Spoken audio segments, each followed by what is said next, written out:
2 away games. The cup holders Coventry, bemused by the cut and thrust. Manager John Sillett immediately proclaimed, Liverpool will be champions. Out of 15 points available in September, they managed all but 2. Ian Rush's replacement, John Aldridge, with 6 in the 5 games. October, 3 games, 3 wins, 9 goals. London's early season pace setters, Queen's Park Rangers, eclipsed by the brilliance of John Barnes at Anfield. In November, the Rolls-Royce developed a spot of engine trouble. 3 successive games without a win. Sir Ray Houghton was bought for £750,000, another touch of class. Kenny still got the Manager of the Month award, and Spurs got the treatment. 2 to Liverpool. The unbeaten run was threatened in December. Chelsea put the shutters up at Anfield, but 90 minutes were just too long to hold out. And Ray Houghton has set up the goal for Steve. Not a goal conceded in January, and that goes for the Cup too. After a sluggish start, Peter Beardsley was beginning to look the part of a £2 million player. In February, they conceded a goal, the only one in 13 games. Mind you, they were 4-0 up at the time. Beardsley walks on water was the cry. He can play on it too. We're almost up to date.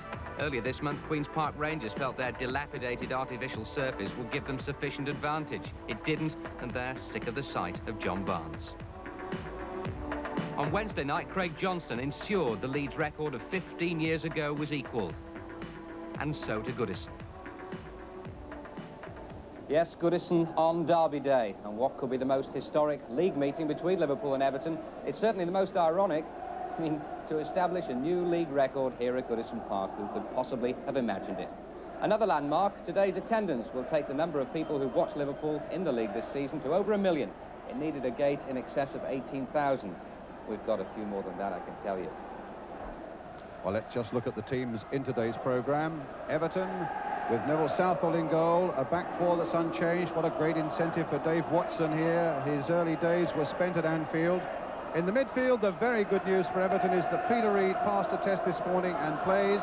His influence so vital to Everton's effort, and really the balance restored to a great effect now in that Everton midfield, with Kevin Sheedy playing his 4th game after injury. Up front, they've got Wayne Clark and Graham Sharp.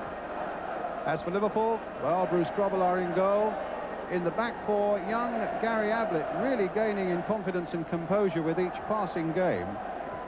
In midfield, good news for Liverpool. Steve McMahon is fit, and the side that beat Manchester City in the Cup last week is here again now. That means that up front, Peter Beardsley and Craig Johnston. Referee is Roger Dilks of Mossley. It's his first Merseyside derby. Liverpool in their all-red strip, of course, getting this game underway, attacking the goal to our right. Fate truly has kept a trick tucked up its sleeve, that it should be Everton of all clubs standing between Liverpool now and this amazing record of going 30 games at the start of a season undefeated. They've met 3 times before this season. Liverpool won in the FA Cup and they've won once in the league. But Everton have inflicted on Liverpool their only defeat this season in the Littlewoods Cup. Gillespie.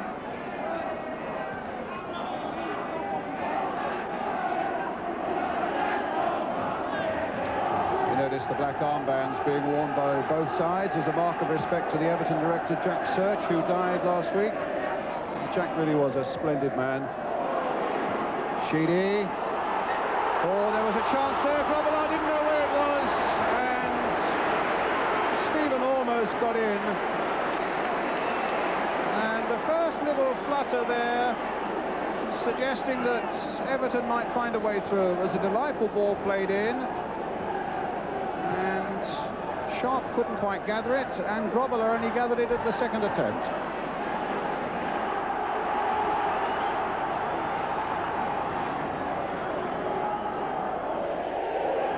Brandon Howe's gone forward to the near post with Graham Sharp. Harper's gone in there too. Watson is poised. Wayne Clark, another six-footer at the far post. But a poor corner. But the chance for Trevor Stephen to improve upon that as Barnes puts it behind for another corner.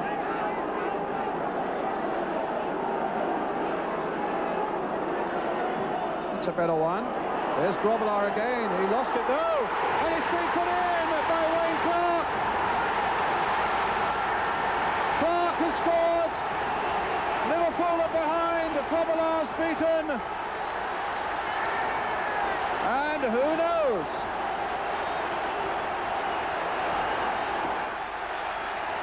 Well, the big fellas in the Everton team are causing Liverpool some problems there, and Bruce didn't get a hold of that one.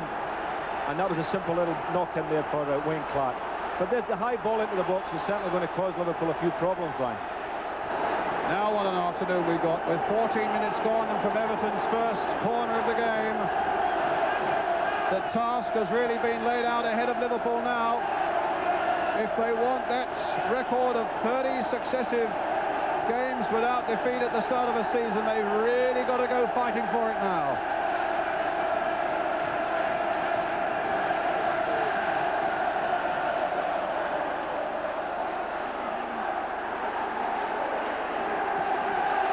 Gary Stevens gets it away. A goal that puts Clark into double figures. 10 for the season now. Here's Poynton. Clark's offside.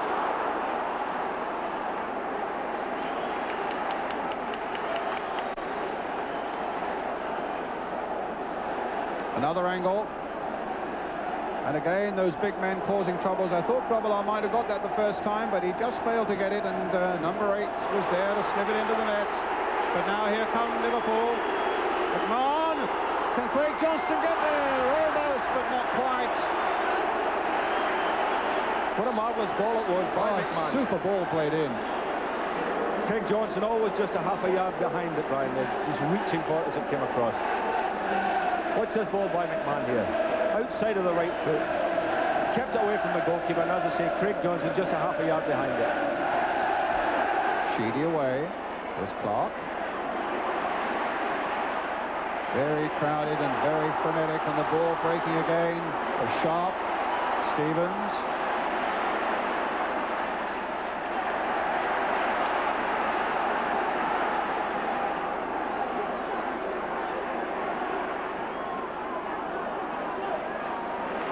Gillespie. Long raking stride of his, getting almost into the box until Gary Stevens intervened, but at the expense of Liverpool's first corner of the game.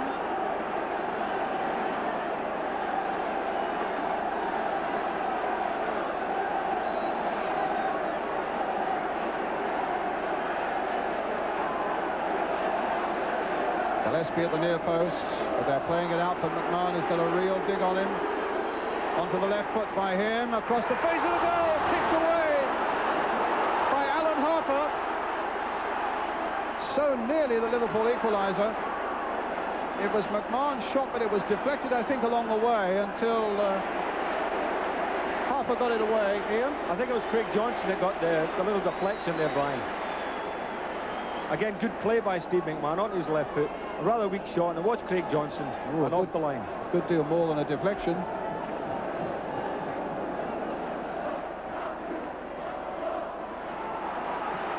Nickel away. Up goes Watson. But an unfair jump, jumping all over Ray Houghton.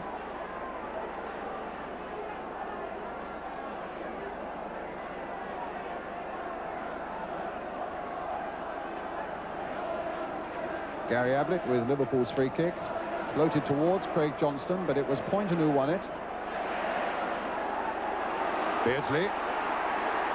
Delightful play by Beardsley. It might come to Craig Johnston. And Watson was in there too. And Neville Southall was able just to pounce on it when things began to look pretty ominous once Beardsley got clear. Pretty ominous for Everton.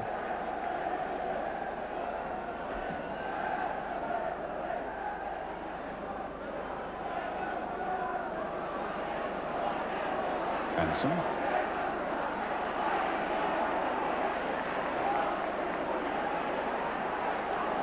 Some delicate play there by Liverpool, but some really earnest and competitive challenging by Everton. Too much so, in fact, that it'll all have to go back. It's a free kick.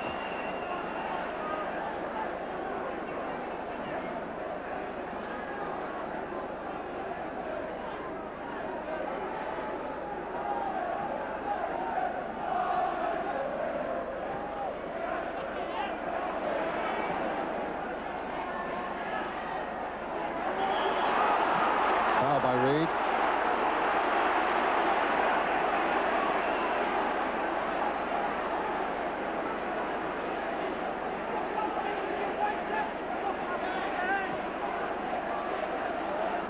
McMahon.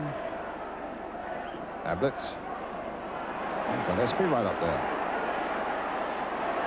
Gillespie's shot. They claim a handball. The referee didn't want to know. It was an accident and a deliberate handball.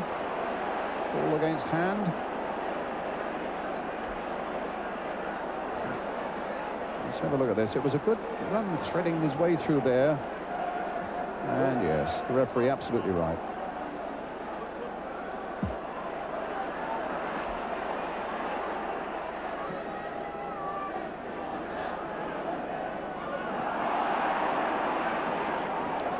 Nicol, slight missed kick there by him, and Gary Stevens getting in. It's with Hansen. This looks better for Liverpool. Beardsley away on the left, unmarked. And his shot is wide of the post. Probably the most promising looking move that Liverpool have made in this half, and McMahon picking out Beardsley.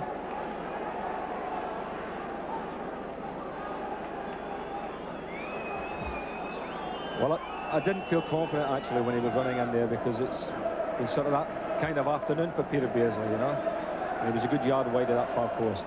Well, no, Liverpool are taking off Spackman, and Everton are taking off Sheedy. Oh, it's Sheedy's going off. Ian Mulvey comes on.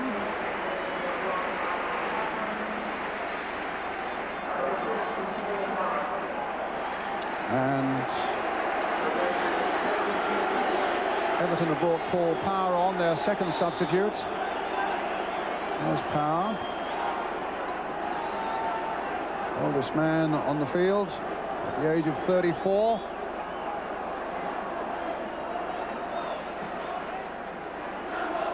And Kenny at this moment doesn't really need a seat. He's been standing up for the last 10 minutes or so. Versus Ablett. Trevor Stephen. Adrian Heath waiting in the middle. If he can get it across to him, maybe it'll be Gary Stevens, and then Peter Reid. Reid might go all the way, and it was little Beardsley. Oh my goodness, he almost put it into his own goal as Grobbelaar went to cover the near post. Lovely run by Peter Reid. Inside the last 3 minutes. Craig Johnston to John Barnes. Still with Barnes. Reid trying to get in there, and in the end, Watson, it ricochets off Barnes, and it's a goal kick. It looked as though that might become a dodgy moment for Everton. Well, I did at one stage here, because as Barnes started to dribble and got in the box, 3 Everton players converged on, and right away you think, well, maybe get a penalty kick here, but Peter Reid was involved again, and where he gets the energy from, I don't know. Oh, it was Barnes with the dribble. And there's little Peter coming in. In fact, Peter got the block on it. And the ball ricocheted off Barnes for the goal kick.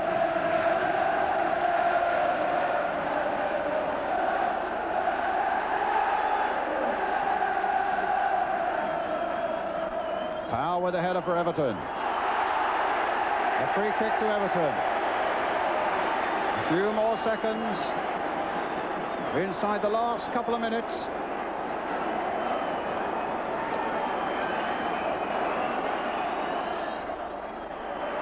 The clock on the scoreboard says there's a minute left. Ours says we are past the 45 minutes and we're playing time added on. Sharp is up with a header. Heath is in there too. Hansen brings it away. It'll be one of the last chances now for Liverpool to have the record for themselves, but Craig Johnston can't keep it in. It's Everton's throw.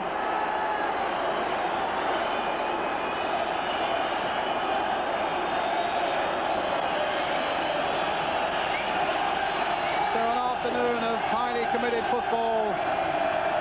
Looks as though it's going to go Everton's way. Sharp taking it to the corner flag. It ricochets off there to Grobbelaar now. The quick boot forward.